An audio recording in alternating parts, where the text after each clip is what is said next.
여러분 안녕하십니까? 북한 재개발 부지에 들어설 오페라 하우스와 트램이 좌초 위기에 놓였습니다.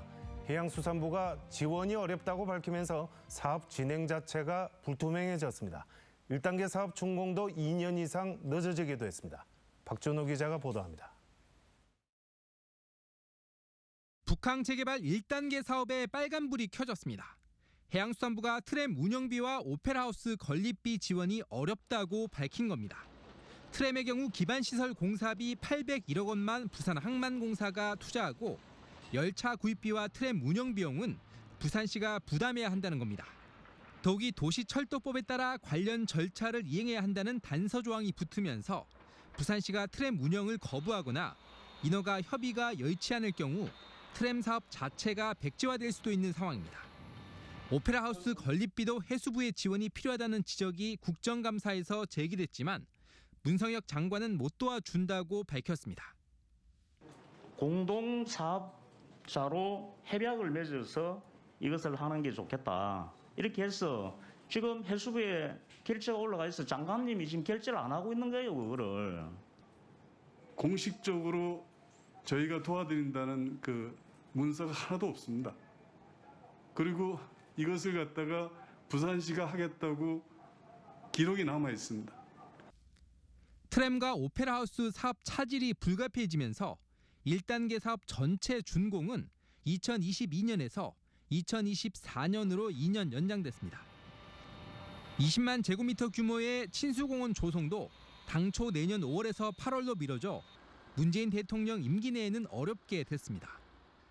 핵심 시설인 친수공원 조경공사 빨리 동의를 하셔가지고 임기 내에 완료하도록 그렇게 대책을 세워주시기 바랍니다. 부산 시민들께서 친수 공간 전반적으로 친수 공간 개념에서 활용할 수 있도록 저희가 1단계 사업을 원래 약속드린 대로 꼭 마무리 짓도록 하겠습니다. 해수부는 해양 레포츠 콤플렉스 등 8개의 공공 콘텐츠 시설도 부산시가 아닌 부산항만공사에 넘기기로 결정했습니다. 부산시와 지역 경제계는 해수부의 이 같은 일방적 결정에 1단계 사업이 제대로 성사될지 우려하고 있습니다. MBC 뉴스 박준호입니다. 직장인과 자영업 하시는 분들 주로 점심시간 이용해서 관공서나 은행 업무 보는 분들 많으실 겁니다. 그런데 최근 점심시간에 문을 닫는 공공기관이 생겨나면서 찬반 논란이 뜨겁습니다. 특히 공무원 노조는 점심시간 휴무제 도입을 본격 추진하고 있는데요. 제때 밥 먹을 권리와 민원인들의 불편 두 가지 주장이 상충합니다. 지금부터 현지호 기자의 보도 보시고 한번 생각해 보시죠. 부산의 한 시중은행 영업점. 정오가 되자 출입구 셔터가 내려갑니다. 은행 일을 보러 왔던 손님들은 발길을 돌립니다. 몇 달 전부터 공고를 했습니다. 1시간 영업 문 닫는다고. 불편한 거 있어도 뭐 또 은행 자체에서 그렇게 하니까. 법원 민원실은 2년 전부터 점심시간 휴무제를 시행하고 있습니다. 법원 특성상 민원인 대부분이 변호인이라 일반 시민들의 불편사항은 상대적으로 적습니다. 직원들 입장에서는 상당히 좋았고 자기 업무가 아닌 것에 대해서 부담감을 이제 안 가지게 되고 훨씬 더 자기 업무에 그러니까 고유 업무에 더 충실할 수 있게 되었습니다. 점심시간 휴무제 도입은 공공기관을 중심으로 논의가 진행되고 있습니다. 지난 8월부터 5개 구청이 모두 점심시간 휴무제를 시행 중인 광주광역시. 2달가량 시행해봤는데 여전히 찬성과 반대 여론이 팽팽합니다. 인감 증명 같은 일부 업무는 무인 민원기 추가 설치로도 한계가 있기 때문입니다. 무인 민원 발급기가 추가돼서 사람들이 업무를 보는데 지장이 없다면 휴식 시간을 보장받는 게 맞다고 생각합니다. 공무잖아. 그러면은 일단 시민들의 우선이니까 반반씩 교체해서 그래도 민원은 좀 봐주시지만.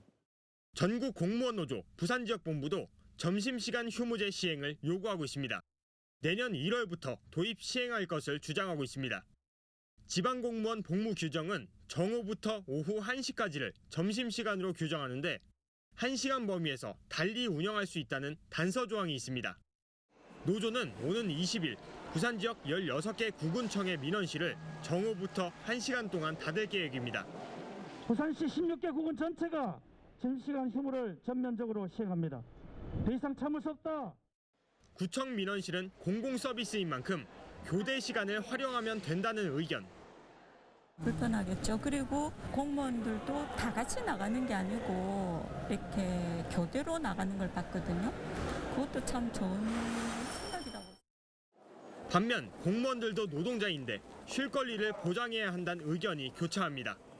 저도 회사인으로서 이분들도 다 업무를 보고 계시는 분들이니까 인권 존중도 있고 점심시간에 휴무를 한다는 것 자체도 되게 좋은 쪽으로 저는 생각하기 때문에 노동권 보호 확대 추세 속에 점심시간 휴무제 도입 시기는 빨라질 가능성이 큽니다.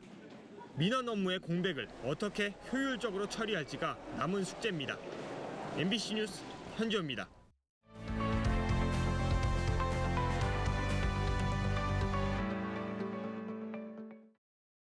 오는 16일은 부마항쟁 42주년입니다. 진상규명위원회 활동이 7년째 접어들면서 중요한 사실관계도 드러나고 있는데요. 하지만 인력과 조사기관 부족은 규명활동에 걸림돌이 되고 있습니다. 기간 연장을 담은 법안은 여전히 국회에 계류 중입니다. 류재민 기자가 보도합니다. 1979년 10월 22일 검찰의 정보보고. 부산 진구 점포동 철도 교각 아래서 택시와 군 탱크가 충돌했다는 내용입니다. 당시 국방부는 택시가 중앙선을 넘어 전차가 피해를 입었다고 결론 내렸습니다. 하지만 부마항쟁 진상규명위원회의 결론은 달랐습니다. 택시회사 대표가 지난 1981년 국가를 상대로 낸 손해배상 소송에서 택시 측 주장이 받아들여진 사실과 택시 운전사와 탑승객의 진술을 확보하면서 계엄군 측 과실로 결론 내렸습니다. 부산여대 학생 500여 명의 도심 시위 사실이 담긴 국방부의 부산 사태 문건. 기록으로만 남아있던 여학생들의 대규모 시위 사실이 증언을 통해 사실로 확인됐습니다. 부산여대의 경우에는 한 5, 60명이 붙들려 가서 경찰서에서 조사도 받았던 것 같지만 부마항쟁의 진상규명은 이렇게 증언을 통해 이루어지는 게 대부분입니다. 하지만 40년 넘는 긴 세월이 흐른 데다 관련자들은 증언을 꺼리고 있는 상황입니다. 사람 찾는 일이 엄청 어렵고요. 시간이 많이 걸립니다. 그다음에 사람을 찾았다 하더라도 그분이 증언을 하거나 진술을 한다는 보장이 없습니다. 지난해 한 차례 진상규명위원회의 활동기간이 연장됐지만 지난 6월 이마저도 끝났습니다. 제주 4.3 사건이나 광주 5.18 민주화운동의 최대 5분의 1밖에 되지 않는 부마항쟁 조사 인력도 걸림돌입니다. 진상규명위원회의 활동기간을 늘리고 인력도 최대 30명까지 늘리는 내용의 법안이 국회에서 발의됐지만 통과 여부는 미지수입니다. 활동기간이라든지 조사 인력 이런 문제에 대해서 조금 수정은 할지 모르지만 통과는 안 되겠습니까? 행안이나 행안부에 대한 설득 작업을 좀 본격적으로 더 전면화시킬 그런 계획입니다. 국정원 문건 공개로 531명의 추가 피해자까지 확인됐지만 이 중 90%가 보상을 위한 피해 신고도 하지 않은 상황. 진상규명위원회는 항쟁 참가자들의 피해 신고와 진술을 기다리고 있습니다. MBC 뉴스 류재민입니다. 26회 부산국제영화제 개막 이틀째를 맞이한 오늘 유명 영화 감독들의 대담 등 다채로운 행사가 마련됐습니다. 오늘 오후 영화의 전당 중국장에서는 칸 영화제 등 각종 해외 영화제에서 수상하며 세계적으로 이름을 알린 봉준호 감독과 일본의 하마구치 류스케 감독이 만나 관객과 함께 영화에 대한 식견을 나눴습니다. 영화의 전당 야외 무대에서는 OTT를 통해 최초로 공개돼 인기를 끈 한국 영화 승리호의 제작진들도 관객을 만나 소통의 자리를 가졌습니다. 요즘 부산 지역의 기업과 대학에서 지산학 협력이 화두입니다. 산학협력 강화는 박형준 시장의 주요 공약이기도 한데요. 과연 지산학이 무엇이고 어떻게 하겠다는 것인지 배범호 기자가 취재했습니다. 지난 8월 부산 지산학협력센터가 시청 옆 부산 테크노파크 양정분소에 마련됐습니다. 여기서 지산학이란 지자체와 산업계, 대학을 말합니다. 지자체, 즉 부산시가 한 축을 담당해 기존 산학협력을 지산학협력으로 한 차원 높인다는 의미가 담겼습니다. 산학협력을 통한 혁신도시는 박형준 시장의 주요 공약 중 하나입니다. 부산 지산학협력센터는 산학 기술 매칭과 인재 양성을 위한 컨트롤 타워 역할을 맡게 됩니다. 지자체와 기업, 대학이 상호 유기적인 협력을 할 수 있는 브릿지를 할 수 있는 플랫폼 기관이라고 할 수 있습니다. 지난 2달 동안 부산 지산학센터 산하에 이른바 브랜치라고 불리는 현장 근접 지원 분소 4곳이 문을 열었습니다. 1호점은 해운대 센텀 기술 창업타운 센탑안에 개소했습니다. 스타트업 육성을 위해 벤처 투자자 그리고 기술 닥터라 불리는 교수와 박사들을 연결시킨다는 겁니다. 3호 브랜치는 친환경 에너지 전문 기업인 파나시아에 마련됐습니다. 부산대와 연결해 수소 전문가를 키우는 대학원을 개설했습니다. 여기에 필요한 인재를 수도권을 뺏기지 않고 영입을 할 수 있도록 많은 지방자치단체나 학교나 지역사회에서 많은 노력과 관심이 필요하다고 생각합니다. 4호 브랜치는 역시 부산대 내 파워 반도체 상용화 센터를 지정해 지역에 필요한 반도체 전문가를 양성한다는 목표입니다. 부산 테크노파크는 올해 안에 각각의 특색과 강점을 지닌 지산학 협력 브랜치 15곳을 만들 계획입니다. 우려되는 점은 박 시장의 공약 이행을 위해 성과와 시간에 쫓겨 무리해서는 안 된다는 점입니다.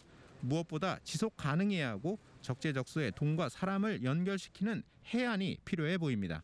MBC 뉴스 배봉입니다.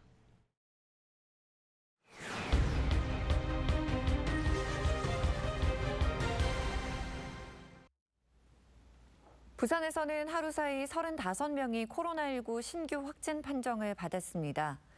해운대구의 한 초등학교에서 학생과 가족 등 8명이 무더기로 감염됐고 기존 확진 환자가 나온 사하구의 음식점에서 지금까지 6명, 강서구의 한 어린이집에서도 관련 환자가 누적 10명으로 늘어났습니다.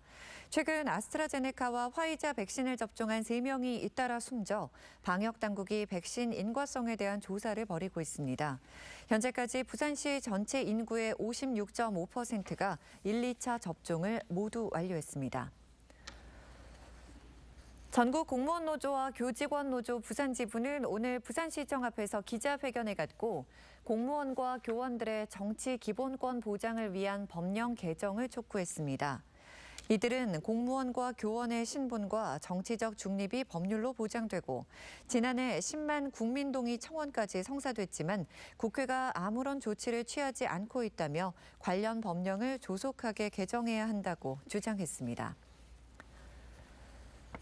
부산과 울산, 경남 지역의 인구가 전국의 약 13%를 차지하고 있는 것으로 나타났습니다. 부산시에 따르면 부울경 인구는 약 698만 명으로 전국의 13.1%였고 면적은 4.7%를 차지했습니다. 10인 이상 광업 제조업체의 숫자는 11,100여 개로 전국 비중 16%인 것으로 나타났습니다. 이는 2019년 부산광역도시권 통계에 따른 것으로 매년 부울경 5개 자치단체의 인구와 산업 등 10개 부문 64개 항목을 발표하고 있습니다. 2019년도 기준 조사에 따르면 부울경 지역 대부분의 항목은 전년보다 0.1에서 0.3%포인트가량이 감소했습니다. SM상선이 다음 달 코스닥에 상장됩니다. SM상선은 상장 예정인 8,460만 주 가운데 3,380만 주를 공모하며 공모가 희망 범위는 18,000원에서 25,000원으로 정해졌습니다. 공모가는 다음 달 2일에 확정되며 같은 달 4일과 5일에는 일반 청약을 진행합니다. 공군이 해운대구 장산에 설치할 예정인 미사일 방어 레이더 설명회가 주민들의 반대로 무산됐습니다. 해운대구에 따르면 어제 오후 구청에서 그린파인 레이더의 전자파 유해성 등에 대한 주민 설명회가 열릴 예정이었지만 주민 등 40여 명의 거센 반발에 부딪혀 무산됐습니다.